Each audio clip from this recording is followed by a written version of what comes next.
Another day, another grim milestone in this pandemic, with the highest number of deaths recorded so far since COVID-19 arrived on these shores. It's worth just underlining what we're talking about here. Each of these dots here show you the number of deaths announced on any given day. You can see the spring last year there, and you can see where we are now. And there you can see it, the highest dot of all, 1,325 deaths just announced. It's worth saying, though, while that is the highest of those dots, when you look at when the deaths actually occur, it's a somewhat different picture.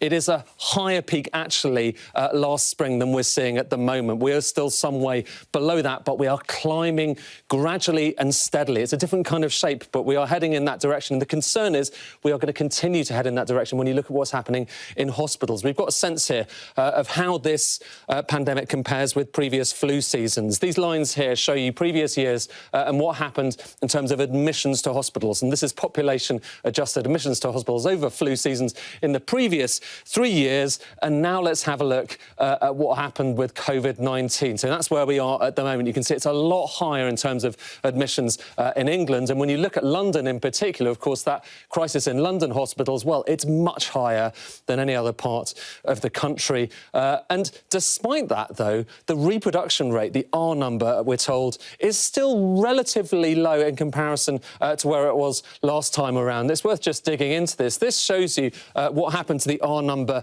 in the early part of COVID-19, up at about 3. And remember, this is the reproduction rate. It's the idea of how many people you could potentially pass the disease to if you have it. And it has climbed a little bit recently, but still at 1 to 1.4, according to the latest estimate. It's a little bit below, actually, where it was in the winter. Yet cases are higher, and that's because we're starting from a higher base. And anything above 1 means it is spreading exponentially around the country. And the concern is that might well continue, even though there is a vaccination programme. We had latest documents out from SAGE, and they are concerned, if we just kind of whiz through them, they are concerned about one thing in particular. I'm going to zoom in here, and we'll have a look at this bit where they talk about the effectiveness of the vaccine. They say that there could be reduced adherence could more than offset the benefits of vaccination by increasing infection rates. In short, this is a race at the moment between the vaccination and this disease itself.